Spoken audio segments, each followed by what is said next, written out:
Myself, Professor Amar Mohanty, faculty in the Department of Political Science, extend my sincere, heartiest welcome to you all to this lecture series, which has been in continuation without any break since last couple of weeks.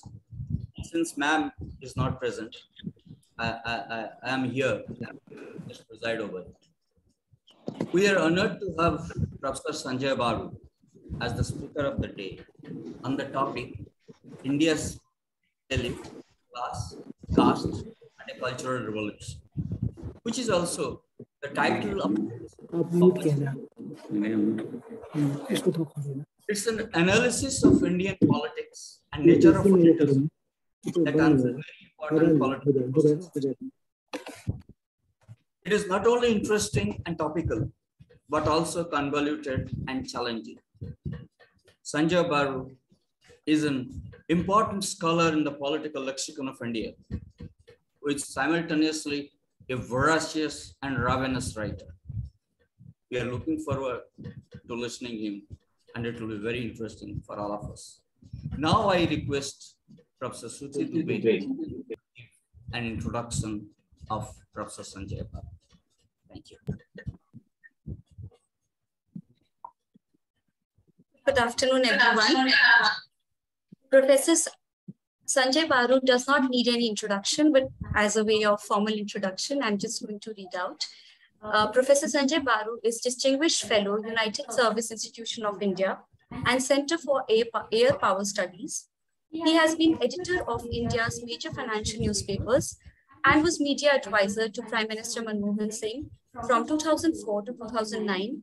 He was Director for Geoeconomics and Strategy, International Institute of Strategic Studies, London, from 2011 to 16, and Secretary General, FICCI, from 2017 to 18. Professor Baru is Founder Trustee Forum for National Security Studies and was member of India's National Security Advisory Board from 1999 to 2001. He was member of the governing board of the Center for Policy Research and visiting professor Lee Kuan Yew School of Public Policy, Singapore, and Indian School of Public Policy, Delhi. He was professor of economics at University of Hyderabad and Indian Council for Research on International Economic Relations. He was also member India ASEAN Eminent Persons Group 2010. He is an independent director on the board of Wockhardt Limited. His publications include The Strategic Consequences of India's Economic Rise, India and the World, essays on geoeconomics and foreign policy, The Accidental Prime Minister, The Making and Unmaking of Manmohan Singh, 1991, How P.V. Narasimha Rao Made History, Power Shifts and Trade Blocks, The Bombay Plan, A Blueprint for Economic Resurgence, India's Power Elite, Caste, Class, and a Cultural Revolution, on which Sir would be speaking today, The New Cold War, Henry Kissinger and the Rise of China. We are honored to have you, sir, at the Department of Political Science, Banaras Hindu University, and we are all looking forward to hearing from you. Over to you, sir. Thank you very much, ma'am. Thank you, Professor Mohanty. I'm sorry that Dr. Rao is not here with us, but thanks to her for the invitation to speak to all of you. I am also honored that I have this opportunity to speak to a group from the Banaras Hindu University, one of our preeminent Indian universities. And as someone who has spent 10 years of one's life teaching at a university, I have great regard for BHU. I had many colleagues when I was at the University of Hyderabad who had taught at BHU. And I think the first Vice Chancellor of that university under whom I worked was a professor at BHU in chemistry. So thank you for this invitation. The reason I chose to speak on one of my recent books, India's Power Elite, it came out last year, was mainly because there is a political science. Can you all mute yourself? I find Anand Kumar, Arshia Khan, Gukhu Mega have not muted. Galaxy M01. I can see a lot of people have not muted. Sir, let me request. Mute yourself. I request all the participants please mute yourself. Please. Yeah, so that otherwise the speaker is having problem. Thank you. Thank you. Now that Anand Kumar again. Anand Kumar ji, please. I think someone has mute yourself. Central control or muting. Thank you. Anyway.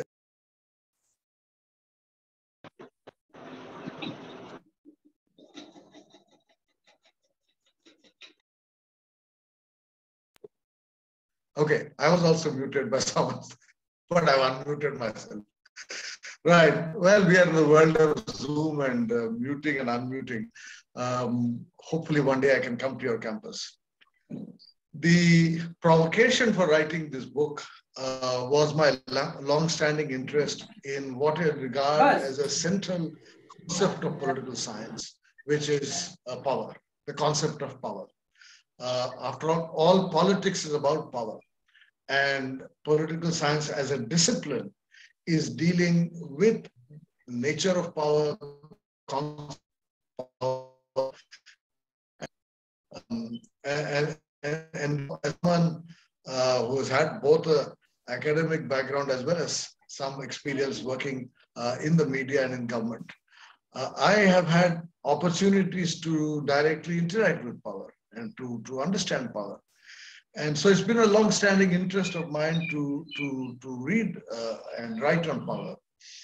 And those of you who have this kind of an interest, I'm sure would have read Bertrand Russell's classic book called Power. The title of the book is Power, in which Russell explores the many forms of power. And I think that's a book I would recommend to anyone, any student or teacher of political science, even today. It was written, almost 100 years back. But his meticulous analysis of the different forms of power is a fascinating study and something that will echo even today as we look at the way in which power functions. And the second book which I read, in fact, as a student in my over half a century ago, was Walter C. Wright Mill's The Power Elite, which was a study of the American power structure post-war in the 50s, who controls power, who controls the levers of power, who dominates American political system and its economic and business and cultural systems.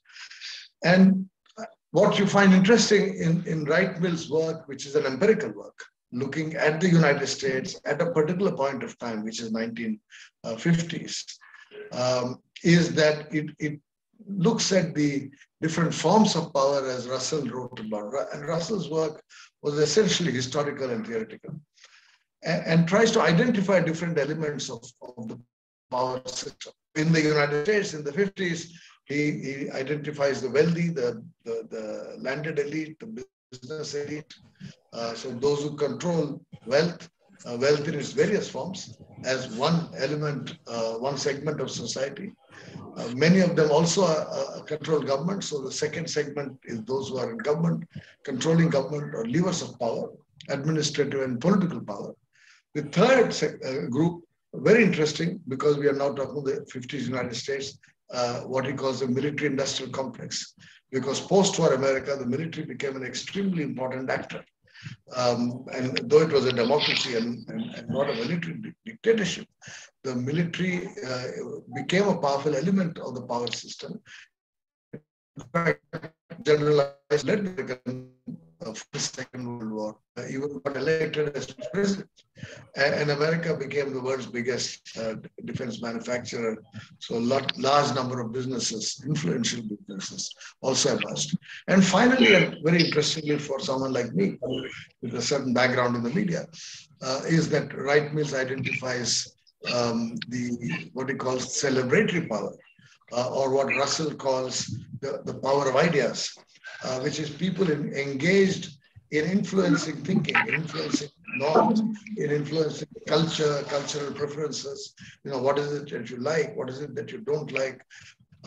What is it that is regarded as good behavior? What is it that is not regarded as good behavior? There are a range of cultural norms which are decided by influential people, and that is cultural power. So if you look at the four pillars of power of the 50s United States, Russell identifies the wealthy, the politically powerful, the military and the military-industrial complex, and the what he calls the celebrities. The word he uses, the celebrities. And using this framework, I tried to look at how we conceptualize power in India. Actually, the literature, when I began to look at it, was very limited. There is some interesting stuff, and I refer to it in my book. And those of you who are interested can read my book. In fact, chapters 3 and 4 of my book look at some of the literature, brief survey of literature, both non-Indian and Indian. But what was fascinating to me is that the most interesting formulation of the concept of power and who controls power, of the powerful and power elite, was in fact that of someone who was not really an academic and comes from your part of the world, Ram Manohar Lohia. Ram Manohar Lohia was a political activist. He was also a writer and intellectual in his own right. But he wrote a fascinating treatise. And in that treatise, he answers a very simple question. He says, who constitute India's power elite? How do we define India's power elite? And to me, as a student of power, it's fascinating that the way in which Ram Manohar Lohia identified what he calls the 3 elements of power. And again, Lohia is writing in the 50s. So, I'll come to the present when I talk about my own work, but I'm right now talking about the work of others. In the 50s, when Ram Manohar Lohia was writing his famous treatise, he identified 3 elements of power. First and foremost, caste as an institution of power. And all of us recognize caste as an institution of power in India. And therefore, the upper caste constitute the members of the power elite by definition. Given the caste system, the pyramidal system that it is, those who are at the top of the pyramid dominate the system. The second characteristic or feature of the power elite that Lohia identified was what he called inherited wealth. And it's an interesting term. I will explain why it's interesting. But in the 50s, he was referring to inherited wealth. Again, let me remind you to please switch off your mute your phones. I keep getting voices. And the third element of power, which is in a way related to the concept of culture that Weber and Russell, etc., referred to. He said English language. So upper caste, inherited wealthy, and English speaking. He identified these 3 elements as the elements defining the power elite of India. Now let us look at each of these, how they have evolved. And that is what I try to do in part of my book. Look at upper caste. If you look at the structure of the Indian state assemblies and the parliament immediately after independence, the 1950s, and well into the 60s, it is true that almost all those who got elected were from the upper caste. And that most institutions, you look at, for example, the Indian Administrative Service. There's a fascinating study done sometime in the 1970s, in fact, by somebody in UP, on the caste structure of the IAS at that point in time, and shows the predominance of the upper caste within the bureaucracy. Then you take business essentially been upper caste, and even today continues to be. Then other elements of society, academia, media, etc. So caste and upper caste status, it was very obvious for Lohia to recognize that as one dimension of power. But look at the way it has evolved over time. Again, come back to political power. in the last 40 years, the percentage of upper caste in India's state assemblies and parliament has gone down sharply. Now, all this data is available. I refer to the data in my book. There's a particular organization that compiles all this data on the various attributes of members of legislative assemblies and parliament. So the caste composition of the parliament itself, of state assemblies, has changed with the rise of the middle caste. The Yadavs and the others across the country. Because the middle caste, the interesting thing about the caste structure is that the top of the caste structure and the bottom of the caste structure are common to the entire country. So if you're a Brahmin or a Dalit, you're a Brahmin or a Dalit, you can easily identify right across the country. But the middle castes are completely different from state to state. For example, you talk of your UP, if you're a Yadav, you would be a middle caste. Yadav is not a caste that exists in other parts of the country, many other parts of the country. The term doesn't exist. I come from Andhra Pradesh or Telangana, and one of the important middle castes of my part of India are what are called the Kammas, the Kamma community. N.T. Ramarao, the famous actor and chief minister, came from that community. They were classified as middle caste, but the Kammas is a term that you would not even hear of in northern India. So the middle caste, names of the middle caste varies considerably across the entire country, while the top and the bottom are clearly identified. Having said that, I think Loya was prescient in his analysis to identify this, and political scientists over the last several years have done very interesting on the transition in the political system. Of course, thanks to a variety of policies and education, etc., even in other areas, even in academia, for example, in the university system, you will see this transition happening. Now, let's go to the second definition of Loya, which is inherited wealth. When Loya was writing his book in the 1950s, the dominant sections of Indian business were all second-generation businessmen. In fact, many of them were probably third, fourth, fifth, nth generation businessmen.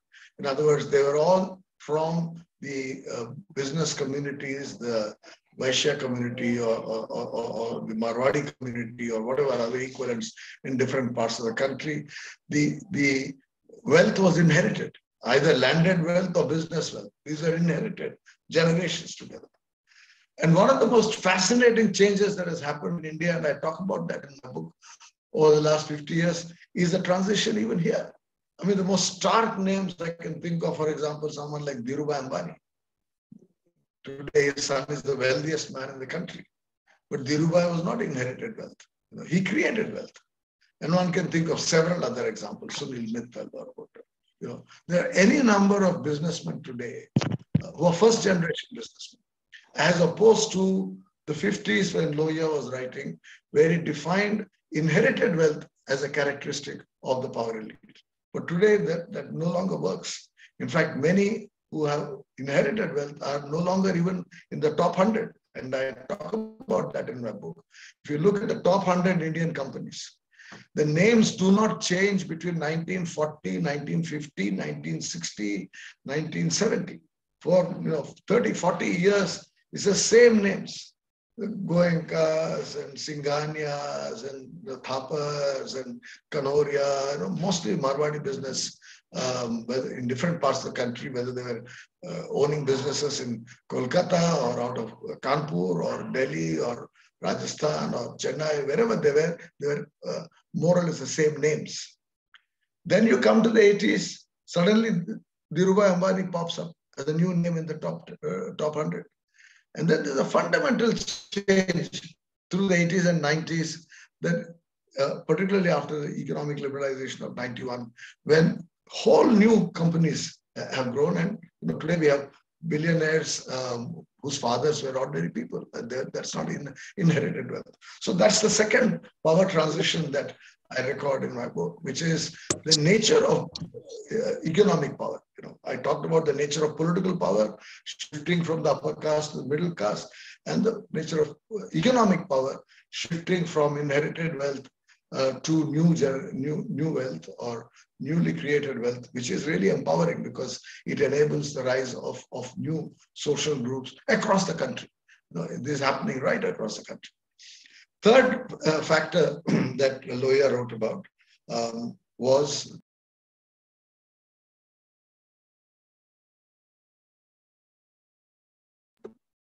I was again muted. Sorry. So English language, of course, was an important element of the power elite because education, bulk of the education was in the English language for a long, long time. And now we are living in a country in which there are any number of people who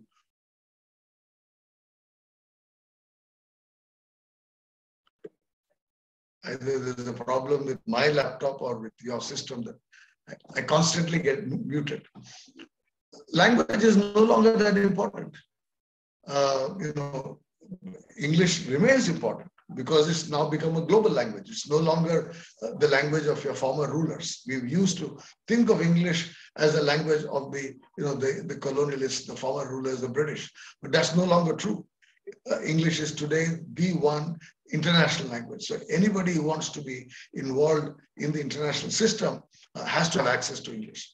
And you can, of course, see in India today, why, for example, the IT revolution happened mostly in the southern states, particularly, not even all southern states, particularly Karnataka and Andhra Pradesh and Telangana and Maharashtra, because these are states that actually did not give up English as quickly as some of the other states did. And access to English allowed them access to the global market. And that's an interesting fact. But English is no longer the language of power. And that's the important transition. That today, at the level of the central government, of course, it's Hindi, but at the level of state governments, wherever you are. I mean, right now I'm sitting in Coimbatore and speaking to you, and you cannot operate here in this state if you don't know Tamil.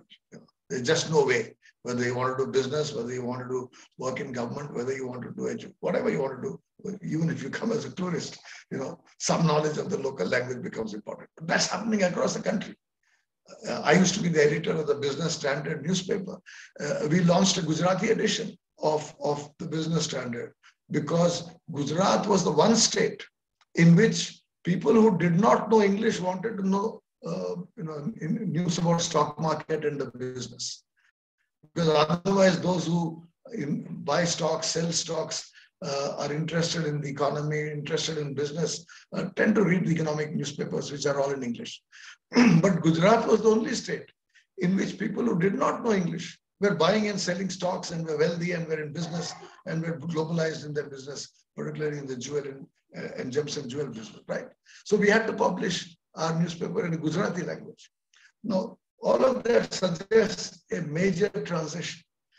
So the substantial point I make in the first part of my book is that having identified who constitute the power elite, we see a transition happening over time, that the identification done by someone like Loya in the 50s is no longer relevant today. Then I come to the question of what is the way in which, how do we define the power elite and what is the transition that is happening? And I think it's important to recognize that one of the institutions that has survived India's independence and that has actually become very powerful is the bureaucracy. We inherited the bureaucracy from the British. While we have given up so many other institutions that we inherited, the bureaucracy remains in place. And it was a decision taken on day one. In fact, Sardar Patel was the Home Minister who coined the phrase the steel frame of India, is the Indian Administrative Service. So the bureaucracy with the police service, the IAS, etc., have become an extremely important institution of power. And that is peculiar to India. I mean, when I compare it, for example, with the work of Wright Mills in the US, there are few countries in the world that have merit-based bureaucracies that are as powerful. Interestingly, China is one of them. France is another example. These are countries in which the bureaucracies are, people write an exam and get into government. But the Indian bureaucracy remains an extremely important institution. And that is one change that has happened over the last 50, 60 years, that the survival of the bureaucracy as an institution While we see a transition in the structure of business, we see a transition in the structure of political power, we see a transition in the nature of cultural power, we do not yet see a transition in the nature of bureaucratic power. The only and the most important transition that happened was in 1991, when Prime Minister Narasimha Rao and the then Finance Minister Manmohan Singh abolished the license permit control Raj, which was the most important instrument in the hands of the bureaucracy to control business. And that important instrument of control over business was removed. So in a sense, that was one important turning point in which the bureaucracy lost a huge amount of power that it acquired through the license permit control Raj, but that ended in 91. But there are other forms of bureaucratic power, particularly as we go down the pyramid, at the local level, at the village level, at the district level. You know, the permanent bureaucracy still wields considerable amount of power in, you know, hand in glove with the political, local political elites. Now, that brings me to the next part of my book, which is, I asked the question, when the BJP under Narendra Modi came to power, we saw an interesting change in the understanding of power and the articulation of power. Till then, till 2014, we've had several elections every 5 years. Political parties have been voted in, political parties have been voted out. And you see elections as a ritual that happen every 5 years, which facilitate transition, power transition from one section to another. At the village level, it may not actually facilitate power transition if members of the same family belong to all the political parties. I don't know whether you're familiar with this phenomenon, but this is a very popular phenomenon across the country, that very powerful families at the village level divide themselves across political parties. So whoever comes to power in that state, the family remains, you know, in power. But having said that, elections were a way in which power transitions occurred, and substantial power transitions. I mean, after all, when Indira Gandhi was voted out in 1977, it was a fundamental power transition. It was the end of a long period of dominance of the Congress party. Though she came back to power in 80, but that very quickly ended in 89. And then we've had a series of coalition governments. When Prime Minister Atal Bihari Vajpayee came to power in 1998, once again, people saw it as, okay, one political power is lost, one political party has lost, another political party has come to power. Again, power transition was seen in systemic terms, in institutional terms. Right? Then in all democracies, this happens. The Republican Party goes out, Democratic Party comes in, Labour Party goes out, Conservative Party comes in. Then in democracies, parties are in and out. But when in 2014, Narendra Modi became Prime Minister, he not only talked about Congress Mukta Bharat, but he said this is now a new India. And several books have been written since then. Some of them you may have read about a new republic, that there's a new republic, etc. Redefining the nature of the republic itself. And there I argue that if you go back to the literature on power, let me take you back to it. And again, if you have read Weber or Pareto, Wilfred Pareto, Moscha or Antonio Gramsci, you know, those of you who are familiar with the theoretical literature on power will recognize that the transition that Mr. Modi was trying to draw attention to was he was making this distinction between power and hegemony. Power is something that you acquire through various forms of power, which we have talked about. So, as I said, Dhirubhai Ambani can become powerful by becoming a billionaire, right? You acquire wealth and you become powerful. Now, you know, today, Mr. Ambani or the Ambanis are competing with Adani, who has almost, you know, recently overtaken them, and they're having a race for who's the biggest billionaire. In other words, acquisition and disposal of power is a phenomenon we associate with changes. But when it comes to hegemony, the concept of hegemony derives on dominance. It's the caste system, which has been there for centuries. You can not believe in the caste system. You can reject the caste system. But the fact is, it's a system that is defined in which your status is defined by birth. There's nothing you can do about it. You can't write an exam and promote yourself from one caste to another. Or you can't ask for a certificate that changes your caste identity. No, you're born with it. It exists. And that is how the hegemony of the upper caste was maintained. Right? It's a hegemonic dominance as opposed to a transient power that you acquire. I mean, you become a PhD, you become a professor, you become powerful in your department. That you have to write a thesis, you have to go through various tests and acquire that power. You're not born with a PhD, but you're born with your caste identity. And the point that the transition of 2014 drew our attention was that elections were being seen no longer simply as transient events every 5 years, but as the beginning of a new hegemonism. The dominance of the dominant community. And it's a new concept. We have seen it in other parts of the world, right? So the nature of power is beginning to change. And that is what the second part of my book talks about, where I look at the very varied forms in which this new hegemony is being put in place. There's a political hegemony, dominance politically. There's an institutional hegemony, dominance of systems of governance, and a lot is being written. I keep telling political science students, one of the things you should always do as a student of political science is read newspapers regularly. That is your fundamental database. I mean, I'm a student of economics. I did political science in my BA, but I did my master's and PhD in economics.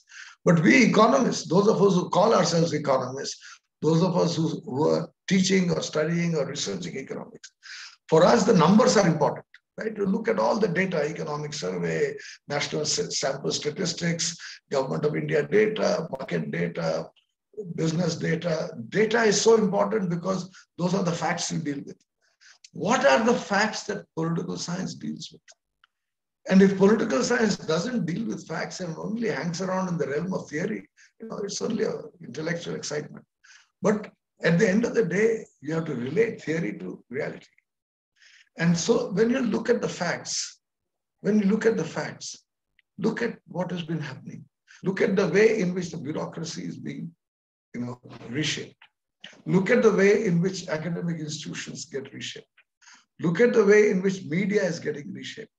So there is a reconstitution, if you like, of what Wright Mills calls cultural power, the power of ideas, as Bertrand Russell talks about. In the economic sphere, we see new businesses coming using the instrumentality of the state. All of you or many of you would have heard of the concept of crony capitalism, right? So when the Congress party was in power, they said, oh, the Congress party promoted the Birlas. The Congress party promoted, Sunil Mittal. The Congress party promoted X or Y. And this has been researched. Unfortunately, there's an American political scientist who did an excellent analysis during the Nehru-Indira period, 50s, 60s, of the relationship between political power and business power. And he documents a very simple fact. That was the era of the license permit Raj, right? So government had to issue licenses. Who got the most number of licenses? It's a simple data. Birla family. And what was the political consequence of the Birla family getting the largest number of licenses during Nehru's time? Birla's main rival, J.R.D. Tata, tried to form a political party. And that is how Swatantra Party was launched with Meenu Masani and Rajagopalachari, funded by J.R.D. Tata. It's the only example I know of a businessman openly funding a political party. And J.R.D. Tata had the guts. He was not someone who gave money below the table. He gave money to the Swatantra Party. And he told Nehru, he wrote to Nehru that, look, I don't like your economic policies. So I'm funding this political party so that you get a rival. Of course, Swatantra didn't succeed. That's a different story. But the point I'm making is that crony capitalism was there right from day one. The cronies changed depending on who is in political power. And that is true today. The rise of Adani, which is being documented in the media, and you see the numbers every day, if you're following the media, is directly correlated to the rise of Narendra Modi. So you can see a correlation between different business groups, historically and of course contemporaneously. The third element of hegemonism is the idea that the constitution itself was wrong. That till 2014, including with Prime Minister Vajpayee, no political party challenged the constitution. Now we see constitution itself being challenged. So there is a fundamental change happening in the nature of power and the exercise of power and the understanding of power, which is what I try to document, try to explore some of these issues in my book. What I find very interesting is that while political scientists for a long time focused either on class or caste as the two dominant institutions of power. If you're a Marxist, you would focus on class as the institution of power. If you were a sociologist in the Weberian tradition, a lot of our sociologists have been, you would refer to the importance of caste. So, and those of you who are familiar with political sociology would know that there has been over time this interesting debate between those who look at caste as the dominant institution of power and those who look at class as the dominant institution of power. And I've referred to some of that literature in my book. But what very few of us have understood, and that is where I pay tribute to the work of Wright Mills and try to explore this in my own book, is the cultural power, the cerebral power. I'm not getting the name of the European scholar that I quote in my book. I'll get the name. Unfortunately, I don't have a copy of my book right now. But who talked about cultural power? Social capital. The concept is social capital. You have economic capital, you have political capital, but there is social capital. Of course, caste is a form of social capital in India. It is, right? But there are other forms of social capital. Language is a social capital. Merely because I'm able to articulate in English, I have an audience which you would not have if you could not articulate in English. So that's a source of power. But across all these three domains, we see an interesting transition happening. And I chose to write this book, and I chose this topic for my lecture today because I want you to look at this. As students of political science, look at the ground level changes that are happening. And there cannot be a better state in India than UP to look at it, but every other state. Yeah. The politics of language, the politics of caste, the politics of, what should I say, personal loyalties, all of this works in shaping the nature of power. And I end the book by asking the question whether all these changes that we see are fundamental or superficial. In other words, have they altered the fundamental structure of power in the country? And that is where I make a distinction. I don't know if you have read Francine Frankel's famous work on India, the gradual revolution. Right? A lot of scholars have referred to India as a country of a gradual revolution. In other words, a country that did not break the structures that inherited, simply reshaped and remolded those structures. So you compare, for example, in the first half of the 20th century, you had the Russian Revolution in 1917, in which the entire edifice of power was dismantled.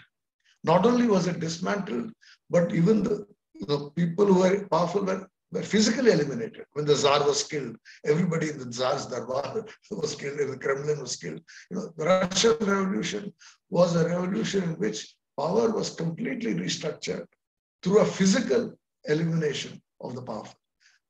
The Chinese was an interesting variant. A lot of that happened in China, but there's one institution that survived the Chinese Revolution. And I discovered this while writing this book. I was not aware of this earlier, which is the bureaucracy. And that is the interesting parallel between India and China, that you threw the British out and replaced the British with a democratic government, but the ICS survived and became the IAS.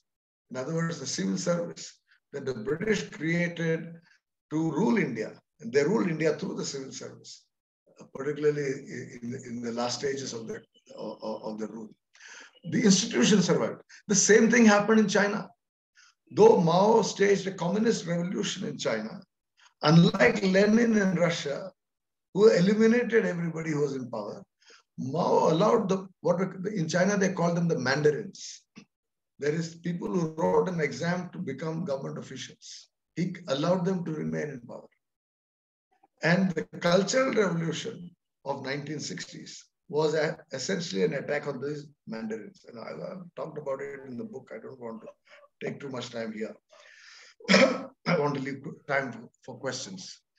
So the point I end with is the transition we are witnessing, a fundamental transition, as for example, we have seen in the past in other countries, or is it merely, the language is different, the signs are different, the colors are different, the names are different, but the enduring systems remain, whether it's caste or class at the ground level, is it that the enduring systems of power continue to be in place, even though variously, symbolically, there is change happening in the country.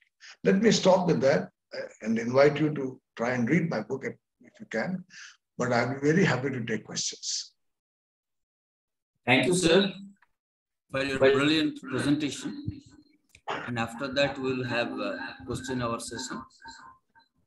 Now I request Professor Shruti Dubey as a discussant to initiate the process of discussion. Thank you.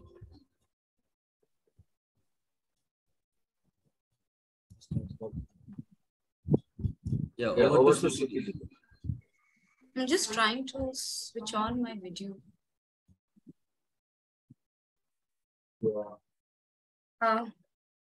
Thank you, sir, for that presentation. It was wonderful listening to you right now and also reading your work and engaging with it. You've very interestingly told us about the shifts, the continuities, as well as the shifts in the nature of political power from pre-independence period to the contemporary movement. This is what you've tried to do in your work, although we are discussing right now, trying to establish those continuities. Crony capitalism is not a new thing, and several other kind of continuities.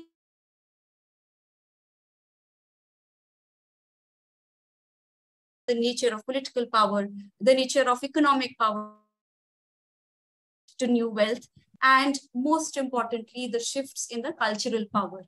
I think you are urging us to think much more about cultural power and the shifts that happen there.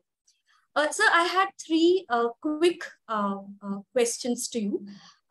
First one is regarding the theoretical framework of C. Wright Mills that you employ.